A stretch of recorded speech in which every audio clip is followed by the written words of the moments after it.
الحمد للہ وکفا وسلام علی عبادہ الذین اصطفیٰ اما بعد فاعوذ باللہ من الشیطان الرجیم بسم اللہ الرحمن الرحیم وما خلقت الجن والانس الا لیعبدون صدق اللہ العلی العظیم۔ علماء باوقار، عزیزان ملت اسلامیہ، قابل احترام بزرگوں، عزیز نوجوانوں، آئیے ہم اور آپ انتہائی احترام و عقیدت کے ساتھ اپنے اور ساری کائنات کے مرکز عقیدت آقائے دو جہاں حضور رحمت عالم تاجدار مدینہ سرور کائنات محمد الرسول اللہ صلی اللہ علیہ وسلم کی بارگاہ بے کس پناہ میں درود پاک کی نظریں پیش کرنے۔ اللہم صلی علی سیدنا مولانا محمد معدن الجود والکرم وآلہ الکرام اجمعین۔ مجھے بے پناہ مسرت اور خوشی ہے کہ کم و بیش 22-23 بلکہ 25 سال کے بعد آپ کی اس تنظیم کے حوالے سے اس مسجد میں موجود ہوں۔ میں تنظیم کے آغاز میں میں شریک تھا اور ہمارے ساتھیوں نے مجھے اور شیخ الاسلام مدنی میاں صاحب اللہ کو اس تنظیم کا سرپرست بنایا تھا۔ کوئی بیج ڈالا جائے، زمین اگر بہت زیادہ سخت ہے تو دیر تو ہوتی ہے مگر پودا نکلتا ہے ضرور۔ تاخیر ضرور ہوئی لیکن آج میں تو اس قابل نہیں ہوں، لیکن شیخ الاسلام کے قدموں کی برکت سے اور اس کے ساتھ ساتھ حضور تاج الشریعہ کی برکت سے محدث کبیر کی آمد کی بنیاد پہ آج یہ مسجد موجود ہے۔ میں نہیں آ سکا اس لیے کہ میری اپنی مصروفیات دوسرے ملکوں میں زیادہ تھیں، وہاں جہاں اسلام بہت زیادہ نمایاں نہیں ہے۔ مجھے یقین تھا کہ اس سرزمین پر اہل سنت کا غلبہ ہوگا ایک دن، اسی کے عاشقان رسول یہاں بستے ہیں، ارباب خانقاہ بھی بستے تھے، نعت خواں بھی موجود تھے۔ وہ جگہیں جہاں اس طرح کے لوگ نہیں تھے وہاں میں نے زیادہ زور دیا اور میں یہاں بہت دنوں سے نہیں آیا تھا۔ اب آپ نے اس وقت یاد کیا ہے جب آپ میری پرانی خطابت کی تمنا کر رہے ہوں گے۔ مجھ سے پہلی خطابت میرے دوست نے مانگ، وہ خطابت تو نہیں ملے گی، کچھ نصیحتیں میں ضرور کر دوں گا، کچھ مفید باتیں عرض کروں گا میں۔ حضرات گرامی، جس زمین پہ ہم بستے ہیں اسے عالم جمادات کہا جاتا ہے۔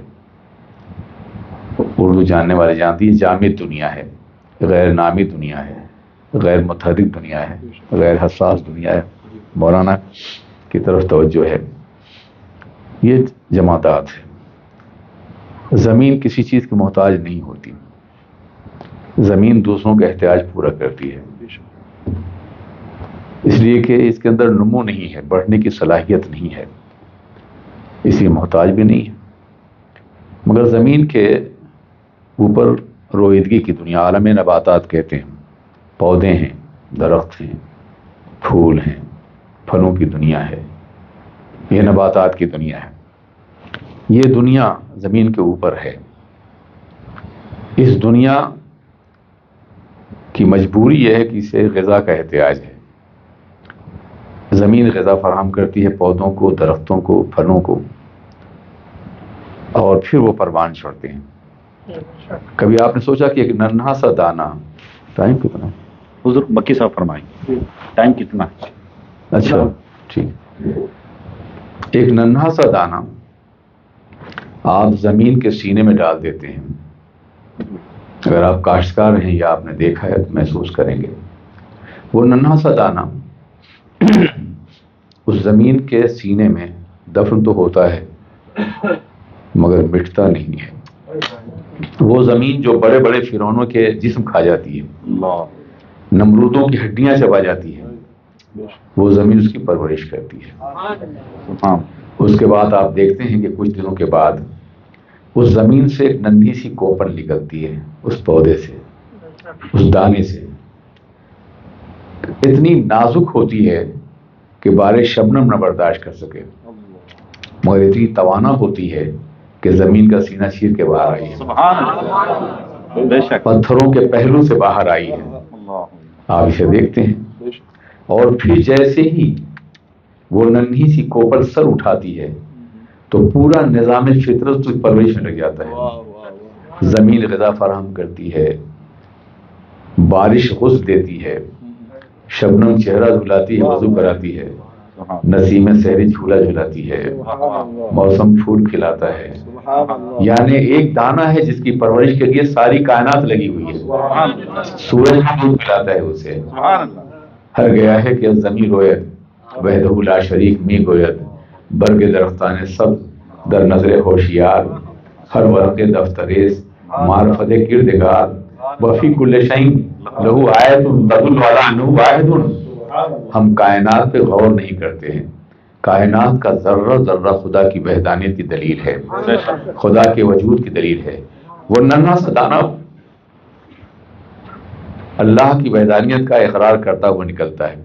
پھر آپ نے دیکھا کہ جب وہی ننھا سا دانہ درخت بن کے اوپر بڑھتا ہے تو آپ نے دیکھا کہ مٹی ایک ہے، پانی ایک ہے، دانہ ایک ہے، پھول طرح طرح کھلے ہوئے ہیں، پھل مختلف ذائقوں کے. جیسا میٹیریل ہوتا ہے ویسی نتیجہ بھی ہونا چاہیے. پھول ایک طرح کا ہو، دانہ ایک طرح کا ہو، لذت ایک ہو، مگر ایسا نہیں ہوتا. پھول طرح طرح کے ہوتے ہیں. کیا پھولوں کی رنگتوں میں خدا کا جلوہ نظر نہیں آتا؟ کیا یہ پھول آپ کو خدا وحید القدس گواہی دیتے ہوئے نظر نہیں آتے ہیں؟ کائنات کا ذرہ ذرہ اپنے رب کی گواہی دیتا نظر آتا ہے. اور پھر یہی نہیں، آپ نے ایک دانہ ڈالا تھا، اگر وہ گندم کا ہے یا زمین پہ اگنے والے پودے ہیں، تو وہ ایک دانہ، اس میں 7 بالیاں نکلیں، ہر بالی میں 100 دانے ہیں.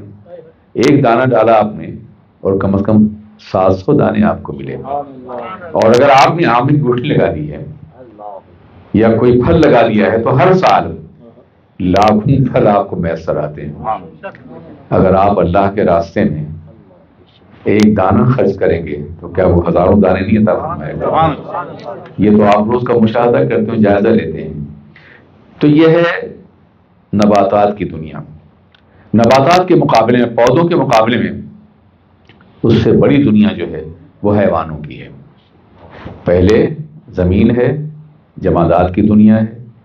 میں درسگاہ کی بات کروں، بور نہ ہوئیے گا، نتائج انشاءاللہ خوبصورت ہوں گے. پہلے نباتات جمادات کی دنیا ہے، پتھروں کی، پہاڑوں کی دری. اس کے بعد نباتات کی دنیا ہے. نباتات کی دنیا افضل ہے زمین کی دنیا سے. جو افضل ہے مفضول اس کی خوراک بن جاتا ہے. پودے افضل ہیں، زمین خوراک ہے اور زمین اسے فائدہ پہنچاتی ہے.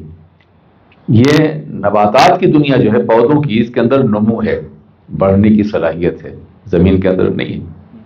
مگر اس کے اندر چلنے کی صلاحیت نہیں. پودا منتقل نہیں ہو سکتا ایک مقام سے دوسرے مقام تک، خود سے چل نہیں سکتا ہے. تو اس کے مقابلے میں جو جانوروں کی دنیا ہے، جسے ہم حیوانات کی دنیا کہتے ہیں، وہ بڑھنے کی بھی صلاحیت رکھتی ہے.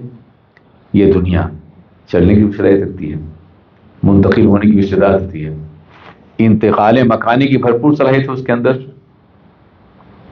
حیوانات کی دنیا میں. اس لیے حیوانات کی غذا پودے بن جاتے ہیں. زمین سے پودے افضل ہیں، زمین پودوں کی غذا ہے. پودوں سے حیوانات افضل ہیں، اس لیے پودے حیوانوں کی غذا ہیں. اور ان سے اونچی دنیا ہے انسانوں کی ہے صلاحیتوں کے اعتبار سے.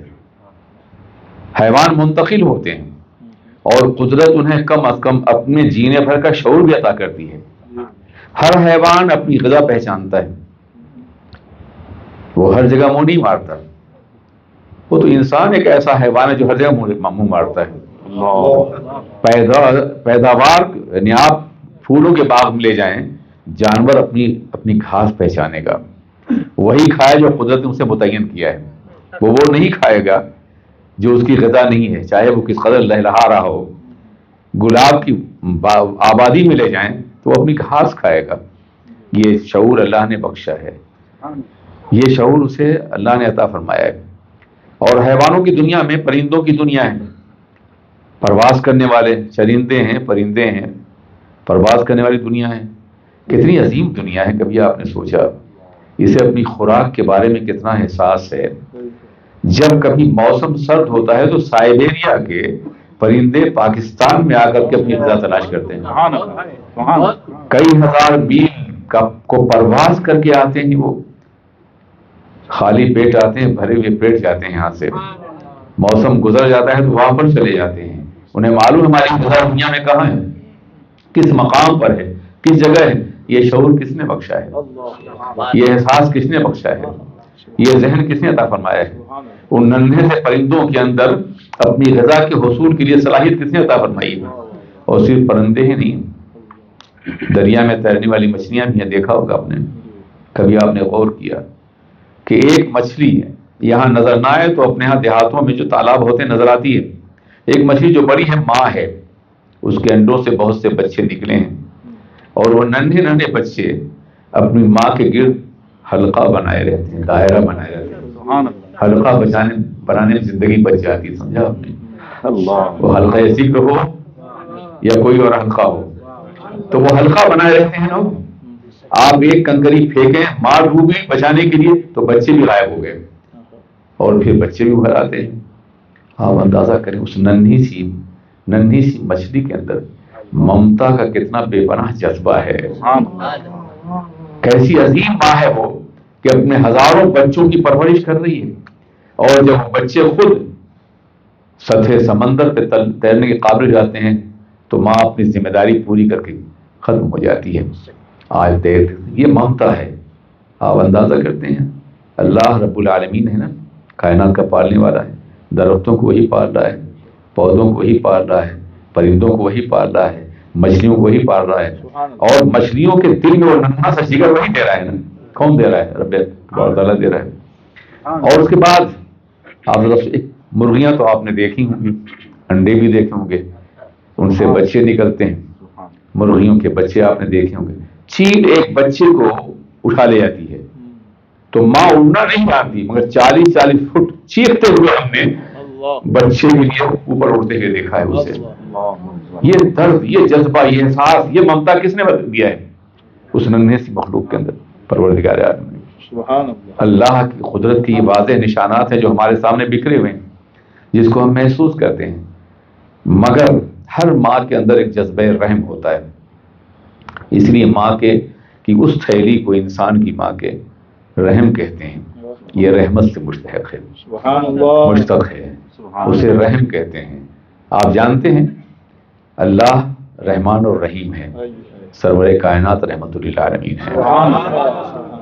اللہ رحمان بھی اور رحیم بھی ہے. اس کی رحمت کا تقاضا یہ ہے کہ جسے اس نے پیدا کی اسے پالے. اب وہ پالتا ہے، وہ رحمان اور رحیم ہے. ماں کے رحم میں جو بچہ ہوتا ہے اس بچے کو تعلیم دی گئی ہے کہ اپنے ماں باپ کے لیے دعا کرو، رب ارحمہما کما ربیانی صغیرا. اے اللہ میرے ماں باپ اس طرح رحم فرما جیسے میری پرورش کی انہوں نے کی. رحم جہاں بچہ 9 مہینے تک رہا ہے. رحمان جو رحم عطا فرمانے والا ہے، رحم کرنے والا ہے. ماں جو ذریعہ بنی ہے بچے کی پرورش کی. تو اللہ نے اپنے ذکر کے ساتھ میری عبادت کرو، ماں باپ کے ساتھ حسین سلوک کرو، یہ تعلیم عطا فرمائی کہ جب وہ بوڑھے ہو جائیں تو ان کے سامنے اپنے بازو کو جھکا کے رکھنا، خبردار ان کے سامنے اف نہ کرنا، اور ان کے لیے دعا کرنا رب ارحمہما کما ربیانی صغیرا. اے اللہ ان پہ اس طرح رحم فرما جیسے بچپنے میں انہوں نے مجھ پہ رحم کیا ہے. یہ اللہ دعا میں بچپنا کیوں یہاں دلا رہا ہے؟ آپ کو وہ دعا کیوں تعلیم دی جا رہی ہے جس میں بچپنے کا تذکرہ ہے؟ جانتی ہیں اس کی وجہ کیا ہے؟ تاکہ آپ یاد کر سکیں کہ ہمارے بچپنے میں ہمارے ماں باپ نے جو تکلیفیں اٹھائی ہیں، اپنے ماں باپ کے لیے ہم کو وہی تکلیف اٹھانا ہے. ہم جب بچے تھے تو کھا نہیں سکتے تھے، ماں باپ نے کھلایا. چل نہیں سکتے تھے، ماں باپ نے چلایا. بول نہیں سکتے تھے، ماں باپ کے ہونٹوں کی نقل کر کے ہم نے بولنا سیکھا. ماں باپ نے ہم گندگی کرتے تھے، ماں باپ محبت سے دھوتے تھے، تماشا نہیں مارتے تھے. ہم بیوقوفی کی باتیں کرتے تھے، ماں باپ ہنستے تھے. اگر ماں باپ اتنے بوڑھے ہو جائیں کہ وہ چل نہ سکیں تو ہم انہیں چلائیں، کھا نہ سکیں تو ہم انہیں کھلائیں، پی نہ سکیں تو ہم انہیں پلائیں، اور نجاست کر دیں تو ہم غصہ نہ ہوں بلکہ پیار سے اسے دھلیں. یہ حق ہمیں ادا کرنا ہے، یہ ماں باپ کا حق ہے. اس لیے فرمایا گیا رب ارحمہما کما ربیانی صغیرا.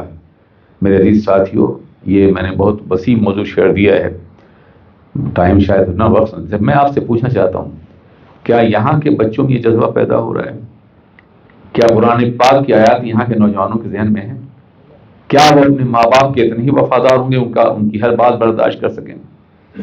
ایک ایسے معاشرے میں ہم نے اپنی اولاد کو لا کے رکھ دیا ہے جہاں کارپیٹ کے چند ٹکڑے اور گھروں کے چند برکس کے بدلے میں ہم نے اپنی آئندہ نسلوں کو گم کرنے کا فیصلہ کر لیا ہے.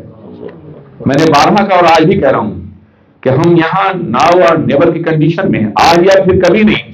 یہ بچے جو ہمارے سامنے ہیں، اگر ہم نے ان کو مسلمان بنا لیا تو قیامت تک اسلام کا سورج یہاں تابندہ رہے گا، اور اگر یہ ڈوب گئے تو قیامت تک اسلام کا نام کوئی لینے والا نہیں رہے گا. کتنا بڑا خسارہ ہوگا، کتنا بڑا خسارہ ہوگا کہ ہم اپنی پوری اولاد کو اس مغربی کلچر میں گم کر کے چلے جائیں گے. کوئی ہمارا نام لینے والا نہیں ہوگا، کوئی فاتحہ پڑھنے والا نہیں ہوگا، کوئی قبر پہ آنے والا نہیں، کوئی ہمیں یاد کرنے والا نہیں ہوگا. ان کے ذہنوں سے ہم محو ہو چکے ہوں گے. لیکن اگر آپ نے ایک بچے کو اس سینٹر میں داخل کر دیا، اسے قرآن پڑھا دیا، اسے عالم بنا دیا، آپ نے اسے گریجویٹ کیا مگر سچا مسلمان بنا دیا، تو قسم خدا کی آئندہ قیامت تک جتنی نسلیں پیدا ہوں گی وہ سب آپ کو دعا دے گی. یہ جگہ صرف ایک جگہ نہیں ورشپ کی، یہ جگہ ایک محفوظ قلعہ ہے آپ کے دین کا. یہ جگہ ایک محفوظ مقام ہے آپ کے دین کا، آپ کی تہذیب کا، آپ کے مذہب کا، آپ کی اداؤں کا، آپ کی اخلاقی قدروں کا. یہ بہت بڑا مرکز ہے. آپ جانتے ہیں ہم کہاں رہتے ہیں اور ہمارے بچے کہاں رہتے ہیں؟ کبھی فرصت ملتی ہے اس پہ غور کرنے کی؟ عالم یہ ہے کہ پہلے اسکول تربیت گاہ ہوتا تھا، خواہ وہ سیکولر اسکول ہو، لیکن کچھ اخلاقی قدریں وہاں ہوتی تھیں، مگر وہاں کچھ نہیں سوائے برائیوں کے، سوائے ترغیب زنا کے، سوائے بدکرداریوں کے، سوائے بدتمیزیوں کے. خواہ وہ استاد کے ساتھ کیوں نہ ہو، وہاں کچھ بھی نہیں ہے. وہاں سے بچہ آتا ہے گھر، راستے میں بازار ہے، بازار تو ہمیشہ برا رہا ہے. میرے آقا نے فرمایا خیر بقاع الارض مساجدها وشر بقاع الارض اسواقها. سب سے بہترین زمین کا حصہ مسجدیں ہیں اور سب سے برا حصہ بازار ہیں. ہمارا بچہ بازار سے آتا ہے، کیا عالم ہوتا ہے، کیا کچھ دیکھتا ہے. وہ لے دے کے ایک محفوظ جگہ تھی گھر کی کہ وہ گھر میں اپنا ایمان بچا سکتا تھا، مگر گھر میں ٹی وی ہے، موبائل ہے اور دوسری چیزیں ہیں. ماں باپ مصروف ہیں، باپ بھی ٹی وی دیکھ رہا ہے، بیٹا بھی دیکھ رہا ہے، بیٹی بھی دیکھ رہی ہے، ہر طرح کے مناظر دیکھ رہا ہے. ماں اپنا موبائل لے کر کچھ دیکھتی، باپ اپنے موبائل میں ڈوبا ہوا ہے. بچے کی پرواہ نہیں ہے. بچہ ایک انتہائی زہریلے ماحول میں پروان چڑھتا ہے. صبح ہی باپ کام پہ گیا ہے، بچہ اسکول جا رہا ہے، واپس آیا، باپ واپس آیا، بچہ بھی واپس آیا لیکن ملاقات نہیں. ایک لمحہ تربیت کے لیے نہیں ہے. تو اسکول بھی زہریلا ہے، بازار بھی انتہائی خطرناک ہے اور گھر بھی خطرناک ہے. اب گھر میں بھی تربیت نہیں ہوتی ہے. لے دے کے ایک جگہ اللہ کے گھر مسجد ہے، اگر یہاں بھی بچہ نہ آیا تو دنیا کی کوئی طاقت اسے عیاشی سے، شراب نوشی سے، بدکرداری سے، زناکاری سے بچا نہیں سکتی ہے. یہ بہت قیمتی جگہ ہے. اس کا ایک ایک حصہ محافظ ہے آپ کے دین کا، آپ کے عقیدے کا. اور یہ مسجد نہیں، ساری مسجدیں. اس پہ تو آپ اپنی دولت نہیں، اپنی زندگی قربان کر دیں تو بھی اس کا حق ہے، اس لیے کہ آئندہ نسلوں کی بچانے والی ہے. میرے عزیز ساتھیوں، ذرا سوچو، گھر کو مسجد کا ماحول دو، گھر میں جو برائیاں ہیں اسے نکالو. فلمیں مت دیکھو بچوں کے سامنے، جھوٹ مت بولو بچوں کے سامنے. تم جھوٹ بولو گے بچے ضرور بولیں گے. تم نے سنا اس دوست کے بارے میں جس نے آ کے آواز دی اندر سے باہر نکلا اور اس نے کہا کہ ابا کہہ رہے ہیں کہ ابا گھر کے اندر نہیں. جب بچوں کے سامنے جھوٹ بولو گے تو بچہ ضرور بولے گا. جب بچوں کے سامنے گندی اور ننگی فلمیں دیکھو گے تو بچہ ضرور دیکھے گا. جب بچوں کے سامنے بے ایمانی کرو گے تو بچہ کرے گا. جب بچوں کے سامنے تم بد اخلاقی کرو گے تو بھی بد اخلاق ہوگا. اس لیے بہت ہی نازک فطرت بچوں کی پرورش تمہاری گود میں ہو رہی ہے، بہت حساس ہے یہ. تم مت سمجھو کہ تمہاری رفتار، تمہارے کردار، تمہاری گفتگو کا ان کے اوپر کوئی اثر نہیں پڑتا. جی نہیں، پیدا ہونے کے بعد نہیں، پیدا ہونے سے پہلے اثر پڑتا ہے. کیا تم نے ان اولیاء کرام کا تذکرہ نہیں سنا جن کی مائیں ذکر کرتی تھیں تو بچہ ذکر کرتا ہوا نظر آیا؟ جن کی مائیں حافظہ تھی، بچہ پیدا ہوا تو اس کے سینے میں قرآن پاک محفوظ تھا. یہی مائیں تھی جن گود میں اسلام پلتا تھا، اور آج انہی ماؤں گود میں کفر پڑ رہا ہے، شرک پڑ رہا ہے، بدکرداری پڑ رہی ہے، زنا پڑ رہا ہے. اس لیے خدا را اپنے گھر کے ماحول کو خالص اسلامی ماحول بناؤ، نمازوں کا اہتمام کرو. یہاں کی آواز نہیں جا رہی ہے، گھروں میں خود اذان کا اہتمام کرو. اذان کے کلمات روح انسانی کو تازگی بخشتے ہیں اور شعور انسانی کو بالغی دیتے ہیں. یہ سب کچھ کرنے کو اگر چاہتے ہو کہ تمہارے مرنے کے بعد بھی تم کو یاد رکھا جائے، یا اس ملک میں اسلام قیامت تک کے لیے زندہ رہے، اپنی موجودہ نسل کو زندگی دے دو، ایمان کی زندگی، عقیدے کی زندگی بچا لو انہیں اس تباہی اور بربادی سے، ورنہ جانتے ہیں کیا ہوگا. قرآن عظیم نے فرمایا ہے، یا ایھا الذین آمنوا قوا انفسکم واہلیکم نارا وقودھا الناس والحجارہ، اے مسلمانوں اپنے کو اور اپنی اولاد کو جہنم میں دہتے ہوئے شعلوں سے بچا لو جس کے ایندھن انسان بھی اور پتھر بھی ہیں. ذرا سوچو، کل میدان قیامت میں گناہوں کے بوجھ سے ہماری کمر خود ٹوٹ رہی ہوگی، ہم اپنے بچوں کا بوجھ کہاں تک اٹھا سکیں گے؟ پوچھا جائے گا تم نے قرآن کیوں نہیں پڑھا، تم نے نماز کیوں نہیں پڑھی، تو یہ بچے کہیں مولا قصور ہمارا نہیں ہے، قصور ہمارے ماں باپ کا ہے. انہوں نے کھانا کھلایا، بہترین زندگی دی، کالجوں میں پڑھایا، یونیورسٹیوں میں بھیجا، نماز نہیں پڑھایا، قرآن نہیں پڑھایا انہوں نے ہمیں. کیا جواب دیں گے ہم خدا کی بارگاہ میں؟ اس لیے بلا شبہ دنیاوی ایجوکیشن بھی ضروری ہے اس ملک میں باوقار رہنے کے لیے، جھاڑو دینے کے بجائے آفیسر بننے کے لیے، پروفیشنل بننے کے لیے یہ بھی ضروری ہے، مگر دین آخرت میں سنورنے کے لیے ضروری ہے. یہ ایگزسٹ کرتے ہیں سائڈ بائی سائڈ، دونوں کو ساتھ لے کے چلنا ہوگا. بات شروع ہوئی تھی کہاں سے؟ میں کہہ رہا تھا کہ انسان سب سے افضل ہے، اس لیے جانور انسانوں خوراک ہے، جیسے پودے جانوروں خوراک ہیں، جیسے مٹی پودوں خوراک ہے، انسان افضل ہے. مگر انسان افضل ہے کس بنیاد پر؟ عقل کی بنیاد پر، شعور کی بنیاد پر. پروردگار عالم نے انسان کو ایک بڑی عظیم صلاحیت دی ہے، معلومات کو ترتیب دے کر مجہولات کو حاصل کرنا. یہ ہمارے علامہ بتائیں گے آپ کو یہ کیا ہے. یعنی چند نون ریالٹیز کو اس طرح ان آرڈر کریں کہ کچھ ان نون ریالٹیز سامنے آ جائیں. اسے تحقیق اور ریسرچ کہتے ہیں. تحقیق اور ریسرچ کے میدان میں انسان نے بڑی ترقی کی، پتھروں کے دور سے آگے بڑھا اور خلاؤں میں پرواز کر رہا ہے، چاند پہ کمرنے رہا، سورج کی شعاؤں گرفتار کر رہا ہے، زمان و مکان کی وسعتیں سمٹی ہوئی نظر آ رہی ہیں. یہ انسان اس صلاحیت کا مالک جانور نہیں ہے، کوئی اور مخلوق نہیں. اسی انسان کی بنیاد پر، اسی صلاحیت بنیاد پر، عقل کی بنیاد پر، نطق کی بنیاد پر انسان کو حیوان ناطق کہا گیا ہے، اور یہ جانوروں سے افضل ہے، بلکہ دنیا کے ہر مخلوق سے افضل ہے. انسان کے سر پہ اللہ نے تاج کرامت رکھا ہے، لقد کرمنا بنی آدم، کرمنا بنی آدم. انسان کو بہترین مخلوق پیدا کیا گیا، فی احسن تقویم، عظیم انسان ہے. انسان اس زمین پر اللہ کی قدرت کا اور خلافت کا نمائندہ ہے. انسان عظیم تر ہے. کب ہوگا یہ عظیم تر؟ نبی کے مقدس اصول پہ عمل کرنے کی بنیاد پر. میرے عزیز ساتھیوں، یہ انسان کی عظمت ہمارے سامنے ہے، مگر کیا انسان اپنی زندگی کے سارے معاملات خود طے کر سکتا ہے؟ اس پہ سوچنا ہوگا، اس پہ غور کرنا ہوگا. انسان اپنی عقل و شعور کے ذریعے سے موجودات کو سمجھ تو سکتا ہے، مگر مغیبات کو سمجھ نہیں سکتا ہے. ہماری زندگی کے دو حصے ہیں، ایک زندگی مرنے سے پہلے کی اور حقیقی زندگی مرنے کے بعد کی ہے. مرنے سے پہلے جو ہماری زندگی ہے یہ بڑی تھوڑی زندگی ہے. ٹائم کے نقشے پر اگر ہم زندگی کا نقطہ تلاش کریں تو تلاش نظر نہیں آئے گا. ٹائم کتنا وسیع ہے آپ جانتے ہیں؟ کروڑوں نہیں، اربوں سال کے دامن میں پھیلا ہوا. نوری سال، یہ سال نہیں بلکہ روشنی کا سال جو ہے نا، 1,86,000 میل فی سیکنڈ کی رفتار سے جو زمانہ چلتا ہے وہ سال ہے. اربوں اور خربوں سال میں ہمارا یہ زندگی کا 60 70 80 سال نظر آئے گا؟ یہ معدوم ہے، موجود ہو کے بھی معدوم ہے ہم. یہ صورتحال ہے ہماری. اس زندگی کے لیے ہم سب کچھ کرتے ہیں، محنت کرتے ہیں، مشقت کرتے ہیں، ایجوکیشن کرتے ہیں. ایک ڈاکٹر بننے کے لیے 25 سال نوجوان محنت کرتا ہے، تب جا کے ڈاکٹر بنتا ہے.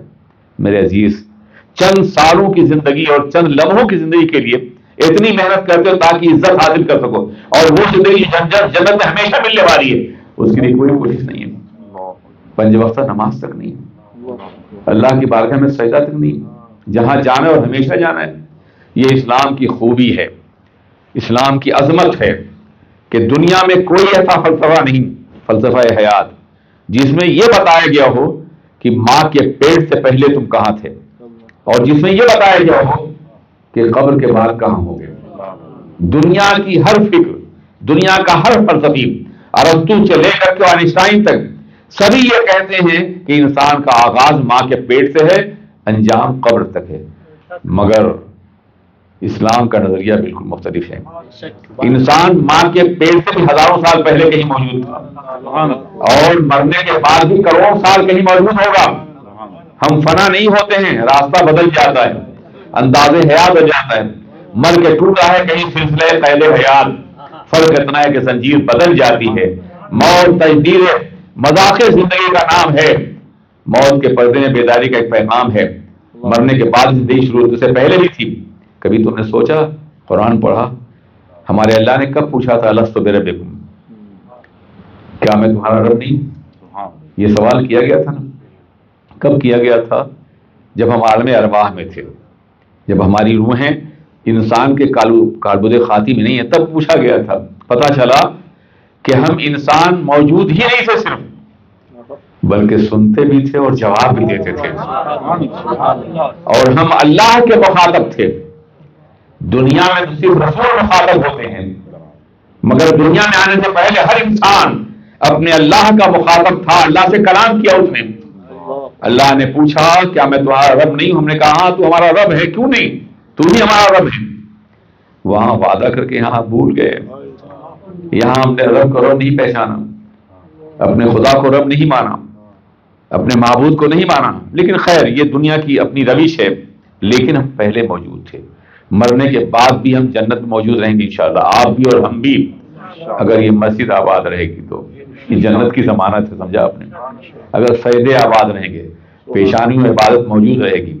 کبھی یہ حقیقت منتظر نظر آ لباس مجاز میں کہ ہزاروں سجدے تڑپ رہے ہیں میری جبین نیاز میں.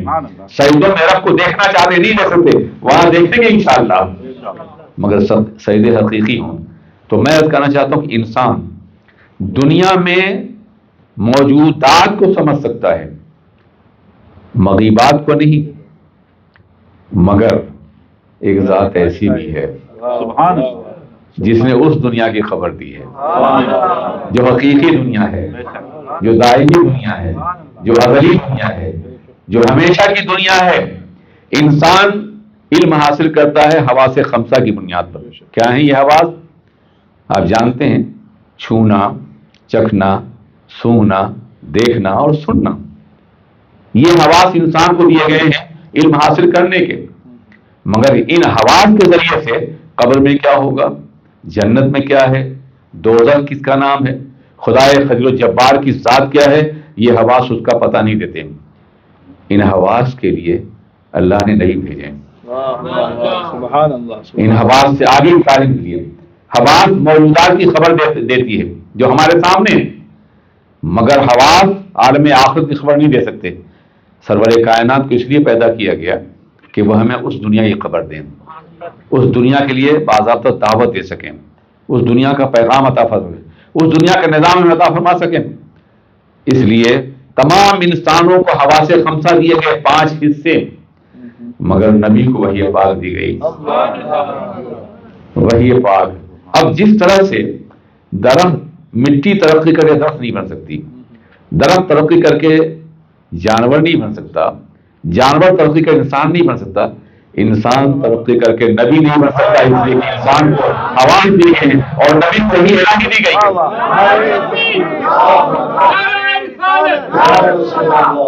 اور اسی اختیار کو قرآن نے کہا ہے، کیا فرمایا ہے؟ قل انما انا بشر مثلکم یوحی الی، کہہ دو بشر ہوں تم جیسا، مگر مجھ پر وحی کی جاتی ہے۔ وہی پاک کی بنیاد پہ جو جانور اور تمہارے درمیان فرق ہے وہی تمہارے اور ہمارے درمیان فرق ہے۔ لوگ بشر کہتے ہیں مگر یوحی الی فراموش کر جاتے ہیں۔ حضرات گرامی، وہ اس لیے تشریف لائے تھے تاکہ ہمیں عبادت کا شعور عطا فرمائیں۔ وقت ہوتا تو عبادت کے وسیع موضوع پوچھ کرتا، مگر میں سرکار کی کچھ عبادتیں اس کے بعد انشاءاللہ پھر کبھی کسی اور موقع پر۔ میرے عزیز ساتھیوں، عقائد جہاں نماز میں ہیں، سجدے میں، اور سجدے میں ایک آیت کریمہ ان کی زبان پر ہے، وَإِن تُعَذِّبْهُمْ فَإِنَّهُمْ عِبَادُكَ، اے اللہ اگر تم میرے بندوں کو، میرے گناہ گاروں کو عذاب دے گا تو یہ تیرے ہی بندے ہیں۔ یہ پوری رات زبان اقدس پہ جاری ہے، آنکھوں سے آنسو جاری ہے، دامن تر ہے، داڑھی بھیگی ہوئی ہے، ریشے مبارک بھیگی ہوئی ہے، اگر تو عذاب دے گا تو یہ تیرے ہی بندے ہیں۔ سبحان اللہ، پوری رات اپنے رب کی بارگاہ میں ہماری نجات طلب کر رہے ہیں۔ وہ تو معصوم ہیں، سید المعصومین ہیں۔ ہم نماز پڑھتے ہیں تو اس احساس کے ساتھ، امید کے ساتھ کہ ہمارا رب ہمیں معاف کر دے گا، ہمارے گناہ معاف ہو جائیں گے، ہمیں جنت مل جائے گی، اللہ ہم سے راضی ہو جائے گا۔ کیا ان سے اللہ ناراض تھا؟ اللہ تو ان کی رضا طلب کرتا تھا۔ وَلَسَوْفَ يُعْطِيكَ رَبُّكَ فَتَرْضَىٰ، کیا اللہ انہیں جنت دینے کے لیے نماز پڑھواتا تھا ان سے، یا وہ پڑھتے تھے؟ نہیں، جنت وہ تقسیم کرنے والے ہیں، قاسم جنت ہیں۔ کیا وہ اس لیے نماز پڑھ گناہ معاف ہو جائیں؟ یار ان کے صدقے کائنات گناہ معاف ہونے والے ہیں، وہ تو سید المعصومین ہیں۔ وہ تو صرف شکریہ کی نماز پڑھتے تھے۔ جناب عائشہ صدیقہ رضی اللہ تعالیٰ رات بھر روتے ہوئے دیکھا اپنے رب کی بارگاہ، پیروں میں ورم آ گیا تھا، حتیٰ تورمت قدمہ و تشققت، کہا کہ آپ اتنی زحمت کیوں برداشت کر؟ اللہ نے آپ کو معصوم پیدا کیا، آپ کے سب کچھ آپ کے صدقے میں امتی گناہ معاف کر دیے گئے۔ تو آپ نے فرمایا اولم اکون عبدا شکورا، کیا میں اپنے رب کا شکر گزار بندہ نہ بنوں؟ وہ شکریہ کی نماز پڑھیں، پوری پوری رات پڑھیں، اور ہم گناہوں میں ڈوبے ہوئے، برائیوں میں ڈوبے، اللہ کی رحمت نے چھوڑ دیا، ہمیں پوری دنیا میں ناراض ہے، جنت ملنے کی کوئی امید نہیں ہے، پھر بھی نماز نہیں پڑھتے، پھر بھی سجدہ نہیں کرتے۔ وہ نماز پڑھیں تو ہمیں یاد کریں، اگر تو انہیں عذاب دے گا تو تیری ہی بندے ہیں۔ یہ آیت کریمہ اپنے اندر بہت سے مفاہیم رکھتی ہے، اگر تو عذاب دے گا تو یہ تیرے ہی بندے ہیں۔ میں ایک مثال دوں، آپ کے بیٹے نے کوئی غلطی کی، آپ نے مارنے کے لیے ہاتھ اٹھایا، میں نے ہاتھ پکڑ لیا، معاف کیجیے آپ ہی کا بچہ ہے۔ جیسے ہی یہ خیال ہے کہ میں باپ ہی میرا بیٹا ہے تو ہاتھ رک جائے گا۔ اگر تو عذاب دلا تو نہیں بندے، مولا یہ تیری مخلوق ہے، تو نے انہیں پیدا کیا ہے، انہیں عذاب نہ دے، انہیں معاف کر دے، یہ تیرا شاہکار ہے، تو مصور حقیقی ہے، یہ تیری تصویریں ہیں، تو یہ تیرا فن ہے، یہ تیرا آرٹ ہے مولا، انہیں معاف کر دے۔ کیا انداز ہے معافی طلب کرنے کا اپنے امتیوں کے لیے۔ ایک دوسری روایت، حضور آقا دو جہاں صلی اللہ علیہ وسلم رب کی بارگاہ میں سجدہ ریز ہیں، اور زبان اقدس پر یہ جملہ ہے اللہم امتی امتی، اللہ میری امت میری امت، مبتدا ہے خبر نہیں ہے۔ ویسے بہت سی دعائیں ہیں اپنی امت کے حوالے سے، اللہم ارحم علی امتی، ربی اغفر لی امتی، لیکن یہاں یہ نہیں کریں کیا اے اللہ میری امت میری امت، اور پوری رات گزر جاتی ہے۔ اللہ جناب جبریل کو بھیجتا ہے، جاؤ دیکھو میرے محبوب کیوں رو رہے ہیں۔ وہ آتے ہیں، کھڑے رہتے ہیں قدموں میں، پوچھنے کی ضرورت نہیں، ہزاروں جبرائیل الجھے ہوئے ہیں گردے منزل میں، نہ جانے کس بلندی پہ ہے کاشانہ محمد کا،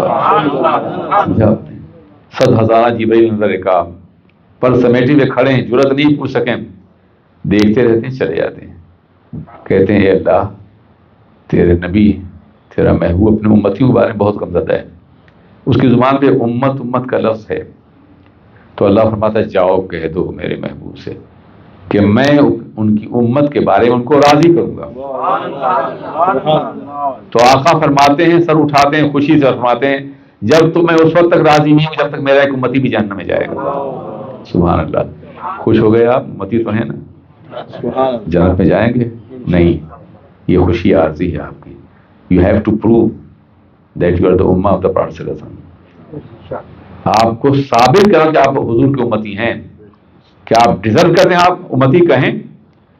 ایک قائد کی جماعت میں اگر کوئی شخص بغاوت کرے نکال دیا جاتا ہے. امت جماعت ہی کہتے ہیں. کہیں ایسا نہ سرکار کر قیامت میں پھیر لیں. تو نماز نہیں پڑھتا تھا، میری آنکھوں کی ٹھنڈک تھی، کس منہ سے آئے ہیں میرے سامنے شفاعت مانگنے کے لیے. اس لیے ہم امتی ہیں، امت بن کے دکھائیں، انشاءاللہ جنت ملے گی، نجات حاصل ہوگی.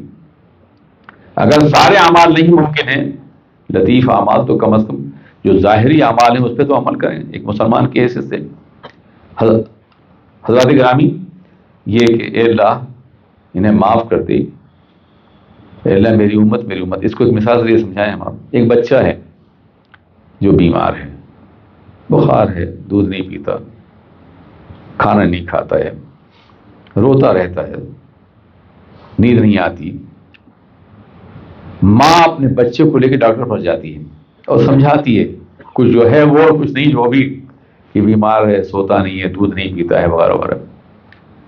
لیکن ڈاکٹر اس وقت آیا جب بچہ مر رہا ہوتا ہے. تو ماں یہ نہیں کہے کہ میرا بچہ بیمار ہے، کھاتا نہیں پیتا نہیں، وہ کہے ڈاکٹر میرا بچہ.